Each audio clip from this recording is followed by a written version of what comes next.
Hi friends, যাচ্ছিলাম ধারচুলার রাস্তায়। যেতে যেতে দেখছি এখানে ল্যান্ডস্লাইড হয়েছে। দাঁড়িয়ে যেতে হলো সবাইকে, গাড়ি ফাড়ি দাঁড়িয়ে সব লাইন করে, বিরাট লাইন। পেছনেও দুখানা বুলডোজার কাজ করছে, একটা জল সরাচ্ছে, একটা মাটি জমাচ্ছে এখানটাতে। দেখতেই পাচ্ছে এখানটা দুটো বুলডোজার কাজ হচ্ছে। ওই দূরে পাহাড়গুলো, ওই যে পাহাড়টা, ওখান থেকেই মাটি নেমেছে। এদিকেরটা সলিড পাহাড় আছে, এদিকে এই পাহাড়টা সলিড আছে, এদিকের পাহাড়টাই মাটি নামছে, ধসে নামছে। দুটো বুলডোজার কাজ করছে, পুলিশ আছে এখানে, সরকারি লোকজন অনেক আছে, গাড়ির লাইন বিরাট। অনেক গাড়ি দাঁড়িয়ে আছে, নিচেও অনেক গাড়ি দাঁড়িয়েছিল, এখানেও অনেক গাড়ি দাঁড়িয়ে আছে।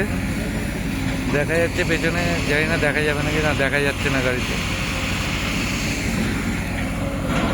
হ্যালোজেন ট্যালোজেন লাগিয়ে বিরাট দায়িত্ব নিয়ে ব্যবস্থা হয়েছে এখানে। কাজ হচ্ছে, কতক্ষণ দাঁড়াতে হবে জানি না, দেখা যাক কত দূর পৌঁছতে পারি। এই দুটো বুলডোজার, একটা কাদা সরাচ্ছে আর একটা মাটি ফেলছে। পুরো রাস্তাটা কাদা কাদা, জল জল, পুরো কাদা হয়ে জমে আছে রাস্তাটা, হাঁটাও যাবে না। দূর থেকেই আমাকে ভিডিও করতে হলো, আর কিছু করার নেই।